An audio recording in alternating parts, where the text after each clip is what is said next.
AITA for staying calm when my wife left me for her ex-boyfriend after 13 years of marriage. I am 44 years old. Back in 2008, I was working at a mid-sized accounting firm in Chicago. I had just gotten my CPA license, was earning a decent salary, living in an overpriced studio apartment, and eating instant noodles 3 nights a week because I was saving for a down payment on a house. It was standard millennial math. My office neighbor, who is now my best friend, was named Trevor, a laid-back guy from Wisconsin who somehow managed to make audits bearable. After work, we would grab coffee, and he would tell me divorce stories from the files he was working on. He was not a lawyer, but a forensic accountant charged with cleaning up the financial mess. And he did not work for just anyone. He specialized in ultra-high net worth divorces where one spouse tries to hide assets. "You know what I see every week?" he would say while stirring his third afternoon coffee. Guys who built companies worth millions, but put everything in joint accounts because that is how it is when you are married. Then the wife decides she is not happy anymore and walks away with half of something she never touched. These stories were not theoretical. Trevor worked on cases where software entrepreneurs lost companies they had coded alone, where construction contractors got stripped by spouses who had never lifted a hammer, or doctors paid alimony on practices they had built through 80-hour weeks while their partner attended yoga retreats. "Man, you can't imagine what people miss," he said one day during our usual dinner at a local diner. Doctors, engineers, founders. They spend months comparing specs for a new car and never read their own marriage contract. And afterward, they are shocked that spouse does not mean what they thought. His analysis was simple. Most divorces revolve around money and control. Whoever controls the paperwork controls the outcome. Everything else is noise. At the time, I thought he was cynical. Then I worked on a few asset division cases myself, and I realized he was simply precise. That same year, my brother Brandon got demolished. He had built a construction company from nothing and owned 3 rental properties. His life was perfectly in place. His wife, Yvette, seemed sweet and supportive until the day she decided to reconcile with her Pilates instructor. She left with half his assets, alimony, and the house. The worst part was not the money. Brandon had security cameras on his job sites, and Yvette had brought the instructor into the house Brandon was renovating for them. The timestamps showed they were engaging in an inappropriate relationship in their future bedroom, while Brandon was at the store choosing the kitchen cabinets she had specifically asked for. When Brandon's lawyer played the footage in court, Yvette's lawyer claimed it proved Brandon was emotionally unavailable, forcing her to seek comfort elsewhere. The judge agreed. Brandon lived in his office for 6 months. Yvette moved the instructor into the house Brandon had built and posted photos of their new beginning on Facebook. "I trusted her completely," he told me while we were moving boxes out of the house he had paid for. "I never thought I would need to protect myself from my own wife." That night, Trevor and I made a pact: never again. If one of us ever got married, the other would help him set up a comprehensive financial structure because we had seen too many good men get blindsided by people they thought they knew. 3 years later, I met Alicia at a company holiday party. She was beautiful, funny, and genuinely impressed that I loved my supposedly boring job as a CPA. The connection was immediate, but I also remembered Brandon in that empty office and Trevor's files full of men who believed fairness would save them. So, while falling in love with Alicia, I built a protection plan. Not because I didn't trust her, but because I had learned that trust and preparation are not opposites. Trevor helped me design the whole thing like a corporate tax strategy. Layers of entities, clear documentation, and a clean separation between personal and professional assets. I kept most of my income and assets and accounts in my name, used legal structures for investment properties, and had her sign estate planning documents that looked standard but clearly defined separate ownership of assets acquired before the marriage and those earned afterward. Everything was legal, clean, and almost invisible unless you knew where to look. Trevor had an absolute rule. Every signature needed a witness and a reason that was never because I am paranoid. We framed it as taxation discussions, estate planning, and legal liability protection, never about divorce preparation. For 12 years, these documents sat there like smoke detectors, silent but ready. It turns out I actually needed them after 13 years of marriage, right when I thought I was building something solid with Alicia. It was a Tuesday night, our wedding anniversary. We were at that Italian restaurant downtown where we had our third date, back when Alicia found my financial management cute and responsible rather than boring and controlling. She was wearing the blue dress I had bought her 2 years earlier. I was thinking maybe we would go get dessert after, maybe have a real conversation for once. Then she dropped the bomb without preamble, without, "We need to talk." She stabbed the moment between 2 bites of risotto that she had spent 10 minutes criticizing because the waiter had brought it too fast. "Jason, I have to tell you something important." I looked at her and nodded. "So," she continued, "I am going back to Dane." My stomach nodded. For a second, I thought I heard wrong. "Sorry, Dane, my ex. I don't think we should. You are a good husband, but I am bored with you." And honestly, Dane has always been my true love. I was still staring at her, trying to process what I was hearing. Then she drove the final nail into the coffin. "I never really loved you, Jason. I settled for you." And just like that, 13 years of marriage reduced to nothing, ended in the space of 3 minutes, as if she had rehearsed it all in front of the mirror. Here is what usually happens. What happens naturally? The husband explodes, begs, makes a public scene that she can tell her sister Monica is proof that he is controlling. That was the scenario she wanted. Instead, I put down my fork, wiped my mouth, and said, "Then you should leave tonight. No bargaining. No, we can fix this. Just logistics. If you do not love me, the door exists." Her face froze. She wanted a crisis. She got a decision. You could literally see the gears jamming. The ride back was done in silence, except for her breathing becoming more irregular with every mile. She was shooting me looks, waiting for the pleading scene she had prepared. It never came. I had Trevor's phrase in my head. Whoever stays calm controls the situation. At home, she started the show. She stomped around, threw clothes into suitcases as if she were auditioning for a reality show, made calls on speakerphone so I could hear Dane's deep voice, forced laughter, a whole performance designed to provoke me. When she dragged the last suitcase to the door, she tried the final line. "I guess I'll finally get half of everything." She said it with the satisfied smile of someone who thinks they have solved a riddle too complicated for me. I leaned against the kitchen doorframe and remained silent. Sometimes silence does more damage than any witty comeback. What Alicia never bothered to ask in 13 years, I built in the background. 7 years ago, she became distant and weird with her phone. More time with her friends, less with me. That gradual withdrawal that all married men recognize and try to deny. That is the moment I quietly activated the protocol. Never again. She left with her head held high as if she had just one match point. As for me, I went into my office. I opened the file I hoped I would never use and started reading. Auditors learn to spot fraud long before it appears in the accounts. Marriage, once stripped of all romanticism, is just a partnership with assets and obligations. My wife had just announced she was breaking this partnership, that she was preparing her exit while aiming for a share of things she had neither built nor protected. She thought she had cornered me. She didn't know I had already mapped the room. It was time to show her what happens when you try to outmaneuver someone who set the rules. The house felt different after Alicia left. Silent, like when you cut a background noise you had forgotten existed. I sat in my office for 13 minutes. Yes, I time things when life tips over. I just listened to the silence while thinking about what Trevor would say when I called him. "She really said that during your anniversary dinner? That is cold, even for a divorce ambush dropped over salmon." "It gets even better," I said. "She thinks she is going to get half because we are in Illinois." Trevor laughed, not meanly, more like someone admiring a trap about to snap shut. "She really has no idea how you structured things, does she? She never asked in 13 years, and she never wanted to understand how our money actually worked. She assumed married automatically meant 50-50. No matter who earned or built what. Including the post-nup signed while she was watching reality TV, barely looked at the pages. She called it my paranoid papers. All the time. That post-nup was the foundation of the protocol. Never again.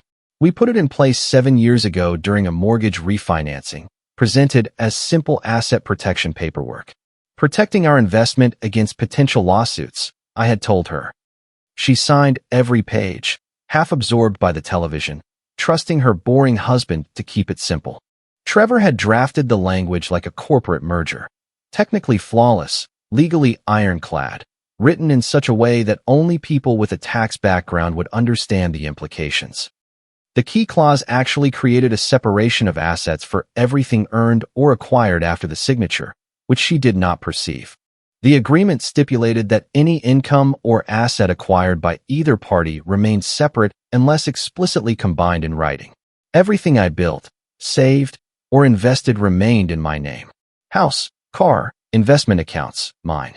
She had access, not ownership. I opened my laptop to what looked like a mundane investment tracking spreadsheet. Behind it was Trevor's nuclear option, a web of business accounts, portfolios, and real estate clean enough to make any corporate lawyer nod. The structure worked like this. My salary passed through a business entity that paid me distributions based on consulting work.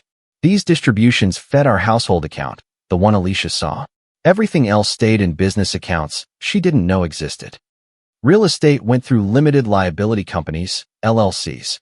Investment gains accumulated in retirement accounts with separate property designation. It wasn't asset concealment. It was organization compliant with the agreements she had signed. One click launched the sequence. The house. In my name only since the refinancing, with her signature acknowledging separate ownership. The bank accounts? Mostly individual with her as an authorized user, not an owner. Her car? The BMW she absolutely wanted to look successful was leased via my professional entity. Everything she called ours was mine.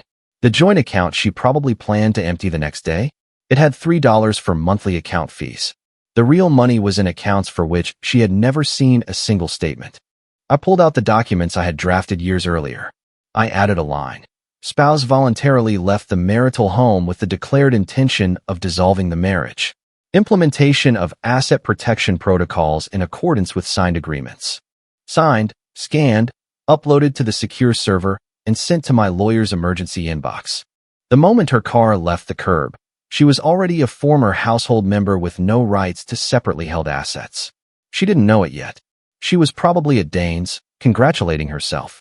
The next morning, I was making my coffee, savoring the first peaceful breakfast I have had in years, when my phone started vibrating. It wasn't Alicia. She was still ignoring the financial reality coming fast. It was her sister, Monica. Monica is essentially Alicia with a law degree and twice the sense of entitlement. She divorced 3 years ago and walked away with her husband's dental practice, the house, and enough alimony to fund her feminist empowerment coaching side hustle. She had been whispering in Alicia's ear for years. Smart women maximize settlements. Financially abusive husbands must be held accountable. Her legal career peaked in 2019 when she won a slip-and-fall case in a supermarket. Since then, it has been mostly small personal injury claims and chaotic divorces. She manages maybe 2 divorces a year. Her strategy is always the same. File quickly, allege emotional distress, demand emergency support, and hope the husband settles to avoid public humiliation. It works on men who prioritize their reputation over preparation. The text started around 8 a.m. I heard about you and Alicia. She deserves better. I hope you are ready to pay what you owe. 13 years of her life wasted with your selfishness. It is time to face the consequences of your emotional abuse. I did not answer. She was looking for something to screenshot. At 10 a.m., she called. Jason, we need to discuss your situation. No, Monica, we have nothing to discuss. I represent Alicia.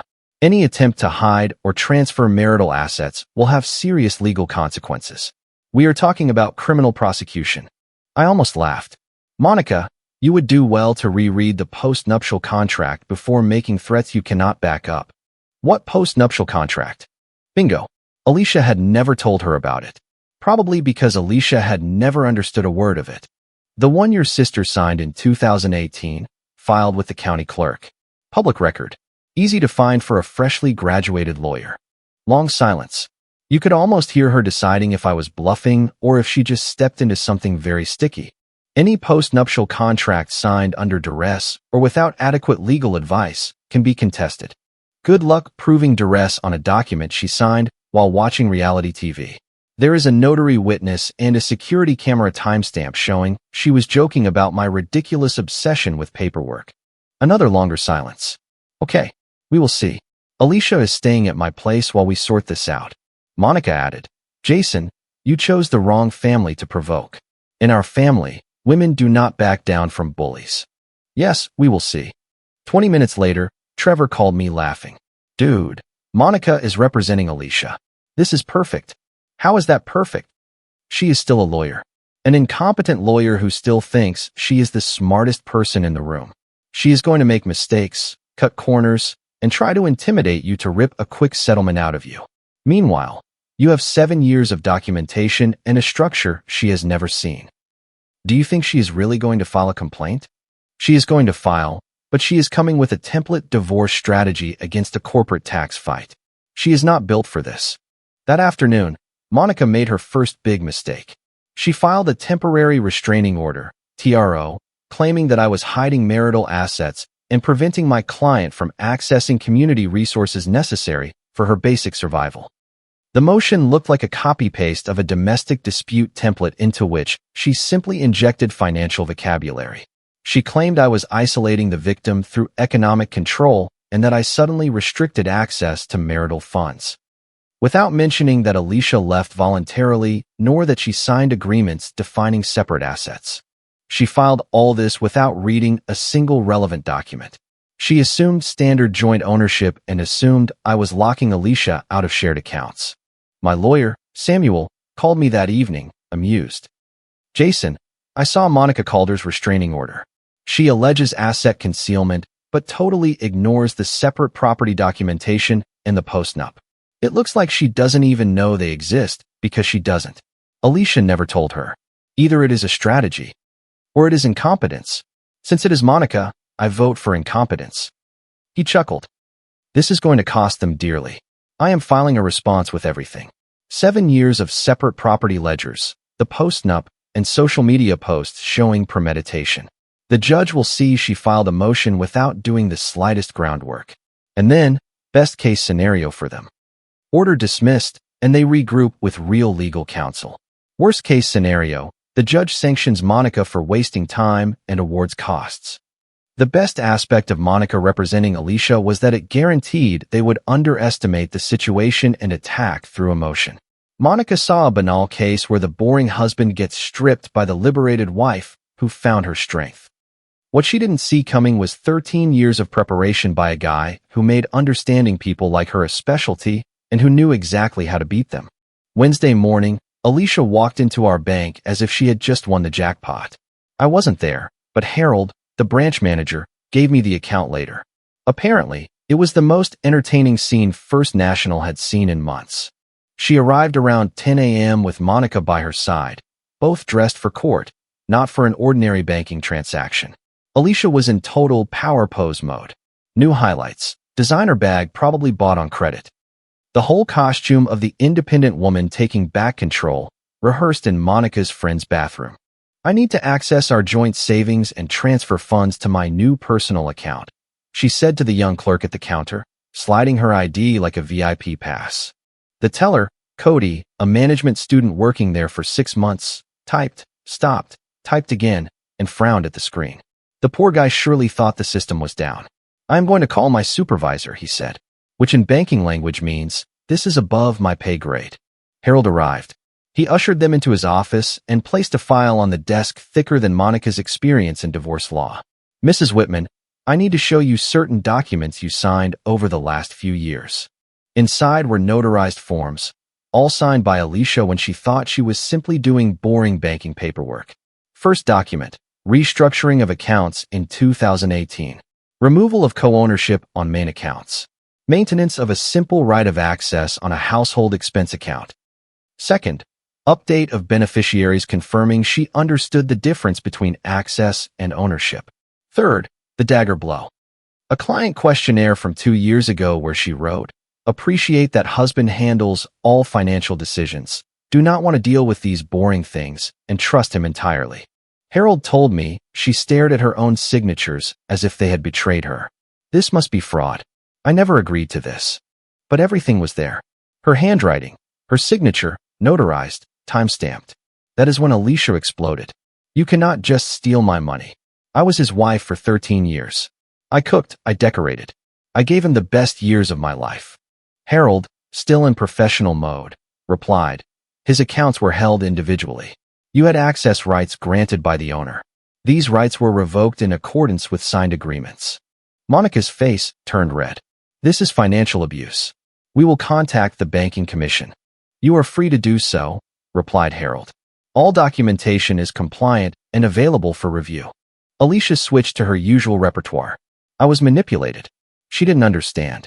Harold pulled out the questionnaire with her own words in ink, explaining she preferred I manage finances and didn't want to be bothered. Begging didn't work. Crying didn't work. The argument, you don't know what kind of man he is, didn't work. They left empty-handed, slowly understanding that assumptions and legal reality live on different planets. The best moment?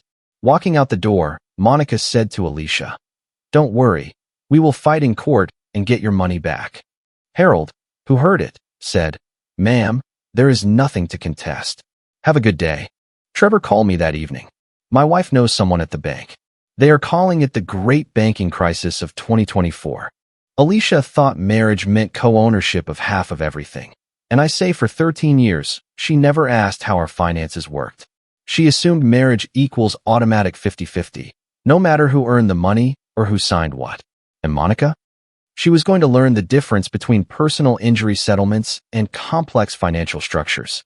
By the afternoon, Alicia had gotten past the shock of, "I am broke," and decided it was only a temporary setback solvable by attitude and indignation. She still had Dane's apartment, her love nest, her HQ of authenticity, where she could pretend the old life was the problem and the new one would be perfect for Instagram. Dane's apartment was supposed to launch the new independent Alicia, modern finishes, downtown location, zero budget discussions, and no 50-50 expense sharing.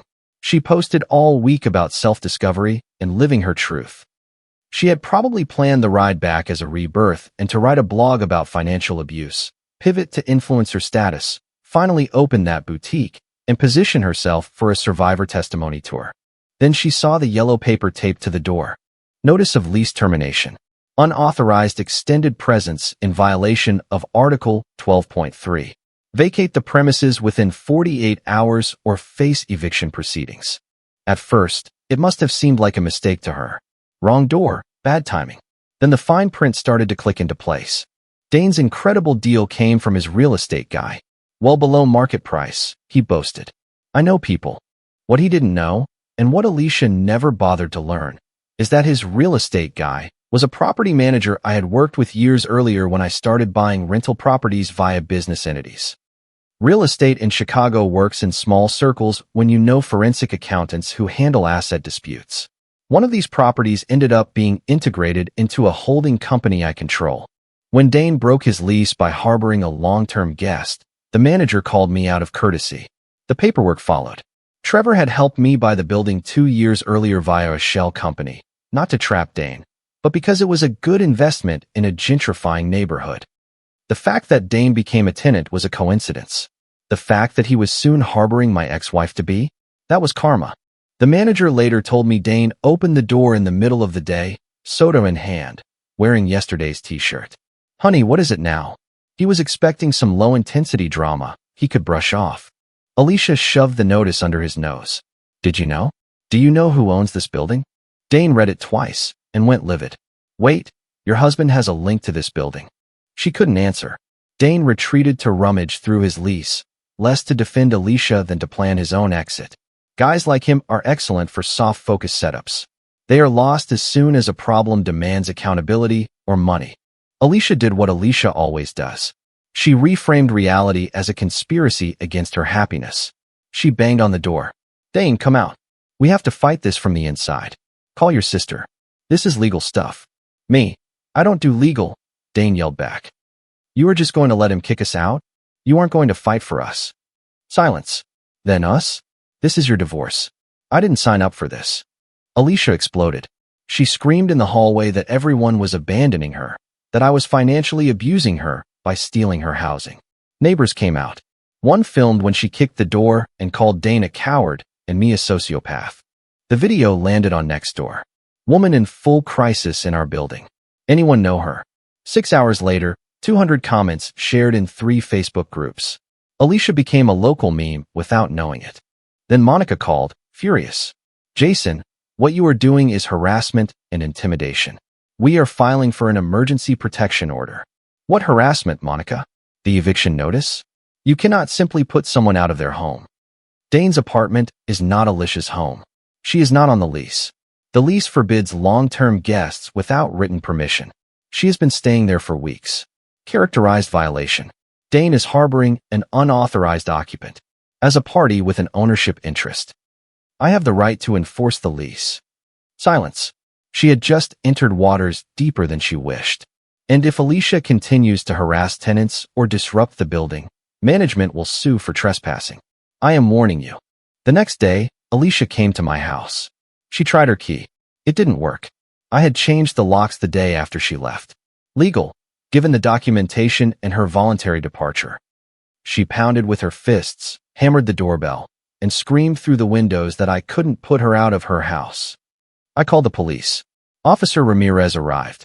He listened to Alicia's story that her abusive husband was illegally evicting her. I handed him the post-nup documents, voluntary departure notice, property title, and separate asset files. He turned to Alicia. Ma'am, according to these documents, you left voluntarily. The property is not in your name. You have no legal right to be here. But I am his wife. Ma'am, according to these documents, you ended the relationship and left the home. Right now, you are trespassing. She protested. Ramirez did not yield. You must leave, or I will arrest you for criminal trespass. She left, but made sure the whole cul-de-sac heard. It isn't over, Jason. You cannot steal someone's life. An hour later, Trevor wrote me. I saw the next door video. She completely went off the rails. How does it feel to win a game she didn't even know existed? Pretty satisfying, I replied. My daughter Emma's call came just after midnight on Friday. I was expecting it. She is too smart to swallow a version without perspective. But at 20, you want answers when your family explodes. Dad, hi sweetie. I suspected you would call. I suspected too. I just spoke to Mom. She is at Aunt Monica's, and she is completely falling apart. She says you stole everything, that she can't even buy food, and that you spent years planning the destruction of her life. It is true, I said, leaning back and choosing my words. Emma, do me a favor. Open your Dropbox, the folder with your college financial aid documents. There is a file called Family Financial Structure. I put it there when you were 18. Estate planning, inheritance, everything. Dad, I don't want to be in the middle. You are not reading it to take sides. You are getting facts, not an emotional version. Your mother signed the post-nup 7 years ago. What is happening now is triggered by her choice to leave for another man, not by anything I did to her. Long silence. She was weighing things. The bank story. Mom is really broke. Your mother has the same access as before. She simply does not have access to accounts that were never hers. There is a difference. But you were married for 13 years. Being married does not automatically merge all assets, especially with signed agreements that specify it. Emma, your mother chose to blow up our family. That is her responsibility. What she does not have the right to do is blow up our finances and present herself as a victim when consequences arrive. New silence. Dad, did you know about Dane? I knew that question was coming. I suspected for a while. I only had proof when she posted a photo on social media. What photo? Look at your mother's Instagram. The timestamp of the celebration photo with Dane is 5 hours before our anniversary dinner. While I was at the florist, she was publicly celebrating the affair. Emma's breath hitched. She posted about Dane before even telling you she was leaving? She was documenting her exit while pretending everything was fine. We hung up without saying goodbye. She needed time to digest. She was going to check the timestamps, read the documents, and separate facts from emotions. That is how she works. Emma inherited my forensic instincts and her mother's social radar. A deadly combination for someone trying to run a scam that night. She went into full audit mode on her mother's digital life. Not just Instagram, but also Facebook, Snapchat, text threads, even Venmo payments. She found payments from Alicia to Dane going back 4 months, transfers labeled groceries and gas that matched expensive dinners and weekend getaways. The digital crumbs painted a clear picture. Alicia was testing the relationship with Dane while she was still married, using my credit cards to fund dates with him, posting couple photos without tagging me, and progressively erasing every trace of our marriage from her online presence. Then, in the late morning, Monica committed mistake number 2. She filed an emergency motion claiming that I was financially abusing Alicia and demanding immediate access to all marital accounts pending the divorce. Samuel called me around noon, already laughing. Jason, Monica Calder just submitted the most incompetent emergency motion I have seen in 20 years. She is asking for alimony without acknowledging the existence of any separate property documentation nor the post-nup. Interesting, and it gets even better. Monica attached screenshots of Alicia's posts on social media as proof of emotional distress, including the celebration photo with Dane. She does not understand that these images demonstrate premeditation and undermine any request for emergency aid. Masterstroke. I am filing a counter-motion with 7 years of documents plus a request for sanctions for frivolous proceedings. The judge will see she didn't even do the basic homework. Around 3 p.m., Emma sent me a message. I read everything. Dad, we need to talk. She called that evening. Her voice was different, like someone who just realized trusted people had lied to her. Dad, I went through Mom's phone. She left it at Aunt Monica's, and Monica gave me the code to show me what a monster you are. Instead, I found texts with Dane going back 6 months. I am sorry you had to see that, sweetie. She had been planning since last summer. Messages on how to maximize the settlement, waiting until after your anniversary to make it more dramatic, and Dane helping her research your business accounts. She wasn't leaving because she was unhappy. She thought she could get more money. That is what I thought. And Aunt Monica. Some messages show her coaching Mom on how to script financial abuse, how to make you look controlling in order to justify taking more. That is the moment I knew Emma had chosen her side. Dad, I am changing my emergency contact at the university, and I want Mom removed from access to my financial aid and my college fund. Are you sure? She is asking me weird questions about your life insurance and about the existence of hidden money. I think she wanted to use me to get info she doesn't have access to. The next day, Alicia called Emma 11 times without an answer. The voicemail Alicia left, Emma forwarded to me. Emma, sweetie, your father is brainwashing you. He is making me the villain when I just wanted to be happy after years of emotional abuse. I am your mother. I carried you. I raised you. You owe me better. Call me now. Emma's response was to change her greeting message. Hello, you have reached Emma's voicemail. I am not available. If it is important, send a message. Meanwhile, Monica's emergency motion was dismissed with prejudice, meaning she cannot refile it without starting from zero with new evidence. The judge also ordered her to justify why she should not be sanctioned for frivolous filing. That is when Monica understood she was out of her depth and tried to hand Alicia off to someone specializing in complex assets. Too late. Alicia couldn't afford a real specialist, and Monica's failures had already blown up their strategy due to procedural errors and missed deadlines. Let's talk now about Dane Marlowe. This guy spent the majority of his adult life convinced he was the smartest person in any room. Face of a former college quarterback, second-hand soul. Just enough small victories to keep the ego inflated. His specialty? Seducing married women and walking away whistling. Trevor's work in forensic accounting had shown me Dane's pattern. Alicia wasn't the first married woman he was involved with. She was the third. The 2 previous relationships followed the same manual. Charm the wife, coach the exit, reap benefits during the chaos, disappear when reality hits. The 2 women warned me during the discovery phase. He targets women in the middle of a divorce, studies their finances, promises them everything, delivers nothing, and leaves them in a worse state than before. With Alicia, he thought he had hit the jackpot, an older woman with money problems, married to a boring accountant who would crumble like in the divorce movies he watched while eating his cereal. Easy part, until the process server knocked on the door. Dane Marlowe, you have been served. Big envelope, court seal. My name appeared as plaintiff. His face went from smug to completely frozen in 3 seconds. The charges read like a corporate file. Intentional interference with contractual relations, civil conspiracy to commit fraud, and financial manipulation. Calculated to be sure he couldn't miss them. The attachments caused the real carnage. Exhibit A, a digital forensics report of his social media, texts, and dating app activities showing a pattern. Targeting married women with assets, coaching them in divorce tactics. He had already done it twice. I found both families, and they were ready to testify about his system. Exhibit B, Financial statements showing he was paying rent well below market in a property linked to my holdings, profiting from my investment while helping my wife plan the looting of my accounts. The analysis showed he had saved about $18,000 over 2 years thanks to this discount. Exhibit C, the coup de grace. Digital correspondence and saved voicemails between Dane and Alicia discussing how to maximize her settlement and set assets aside until filing the papers. I had preserved every voicemail and text log legally. The content spoke for itself. I asked the court to establish a precedent labeling this romance as an actionable fraud manual with punitive damages. Dane immediately sent a message to Alicia. "What is this lawsuit? You said everything was handled." 3 hours later, "I can't talk. I have my own legal problems." That is when he understood he was alone in a game he didn't understand.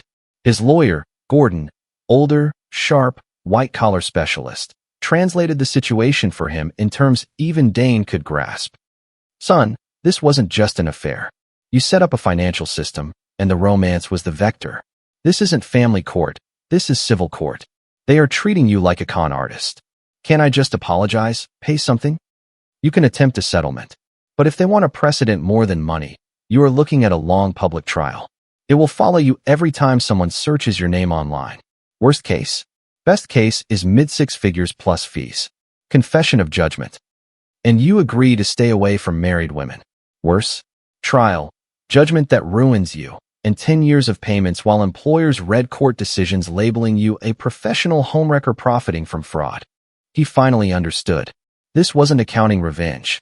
It was making his business model legally toxic.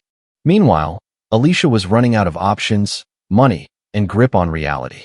Evicted from Dane's, banned from my house. She was now living in Monica's basement like a 45-year-old woman unable to launch. Rather than starting fresh, she decided the problem came from poor public perception. She launched a Facebook group called Financial Abuse Survivors and started daily rants about how I had stolen her life. Her own posts buried her. "He changed the locks on our house just because I moved in with my soulmate. He deprives me of our money just because I signed papers years ago without reading them. My daughter doesn't speak to me anymore just because she found texts that make me look bad."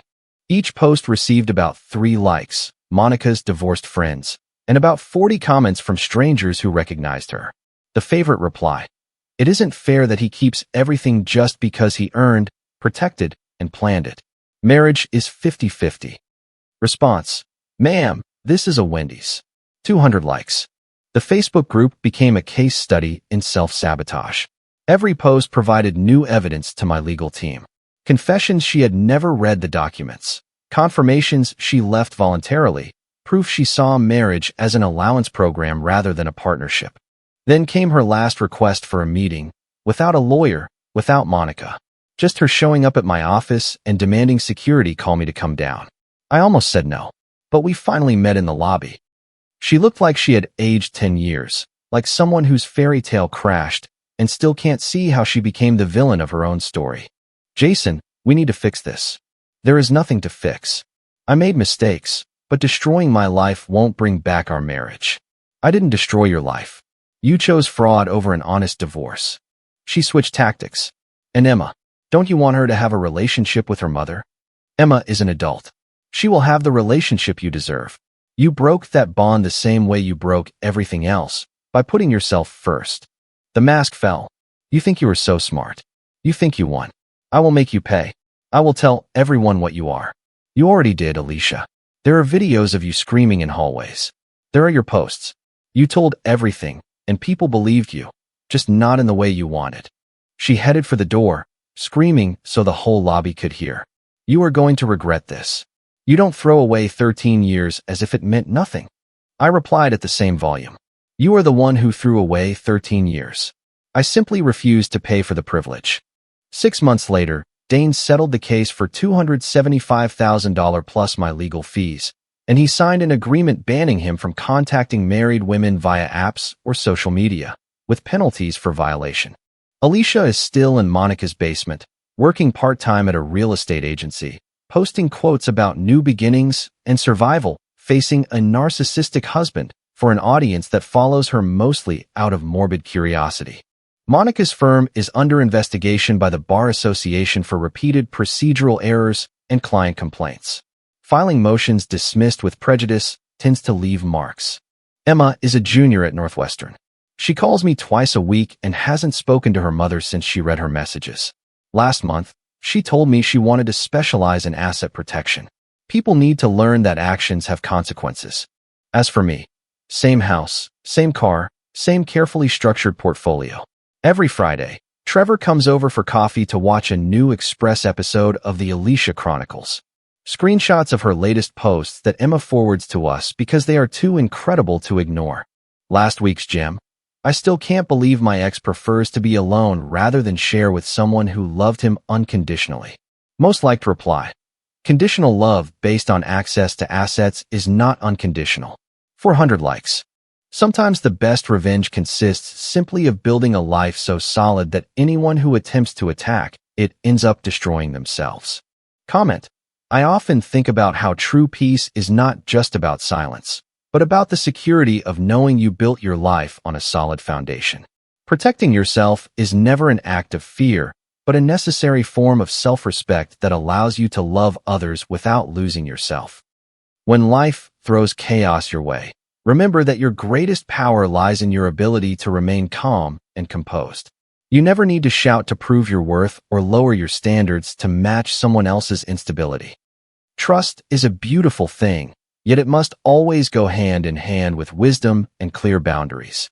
There is profound freedom in letting people face the natural consequences of their own choices without your interference. Instead of seeking revenge, pour that energy into building a reality that is too stable to be shaken by storms. Your dignity is a quiet force that speaks louder than any argument ever could. Focus on creating a life where you are safe, valued, and surrounded by genuine honesty. Stay true to your path, and let your integrity be your strongest shield. If you like the stories, don't forget to leave a comment and support the channel by subscribing. See you in the upcoming stories.